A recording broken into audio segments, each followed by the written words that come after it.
Hello students, I had earlier done a close to 7-minute recording of database management system. I am going to continue from where we left off. I had recorded up to the data system, and we'll go to the second part of database management system unit 1 notes. So the first part was recorded earlier, and this is the second part. The second part, we begin with operational data store. An operational data store, or ODS, is used for operational reporting and as a source of data for the enterprise data warehouse, EDW, Enterprise Data Warehouse. It is a complementary element to an EDW in a decision support landscape and is used for operational reporting, controls, and decision making, as opposed to the EDW, which is used for tactical and strategic decision support.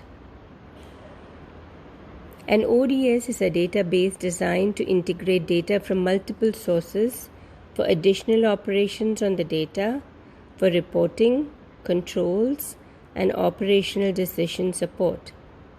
Unlike a production master data store, the data is not passed back to the operational systems.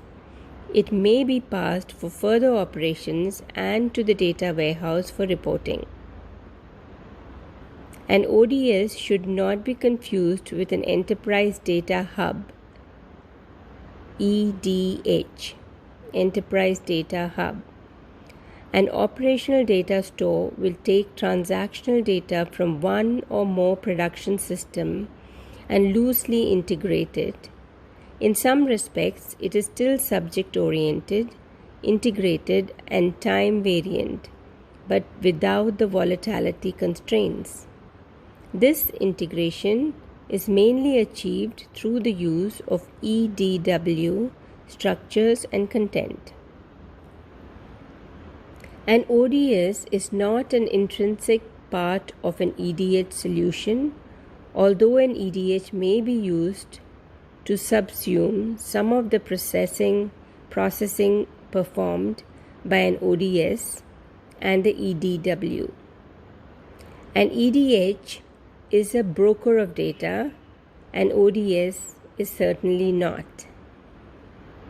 Because the data originates from multiple sources, the integration often involves cleaning, resolving redundancy, and checking against business rules for integrity.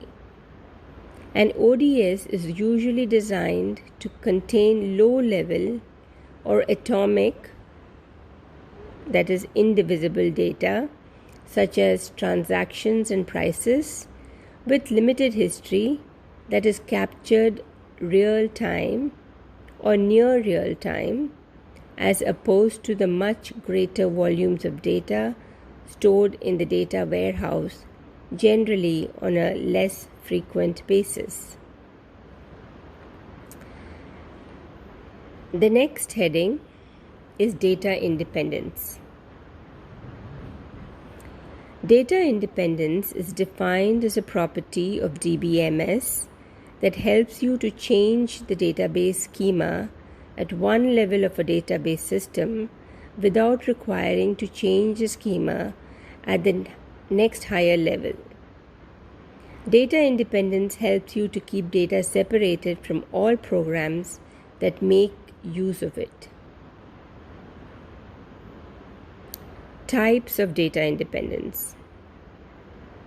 In DBMS, there are two types of data independence: physical data independence and, second, logical data independence.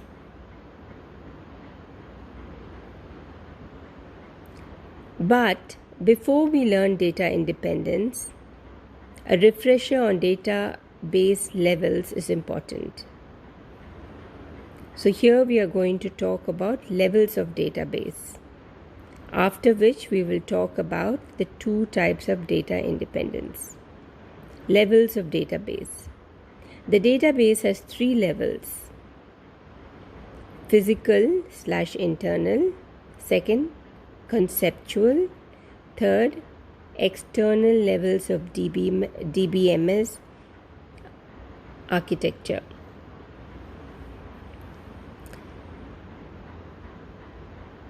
Consider an example of a university database.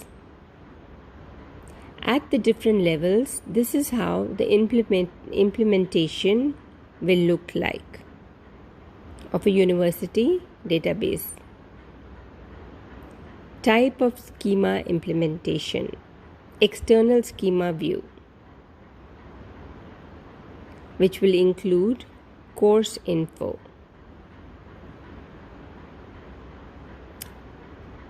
The external schema view 1 would be course info, view 2 student info. The conceptual schema students would include students, that is their ID, name, login, age, etc. And it would also include courses, credits, etc., enrolled, the grade, etc. Physical schema relations stored as unordered files would include index on the first column of students. So this, what I read just now, apparently gives you an idea of how a university database would include. I didn't understand a word of what I just read, but I hope you do. Anyway, so the next reading is going to be about types of data independence. I'll be reading about physical data independence and logical data independence. So I will do that recording. It'll be the part 3 of my recording on database management system.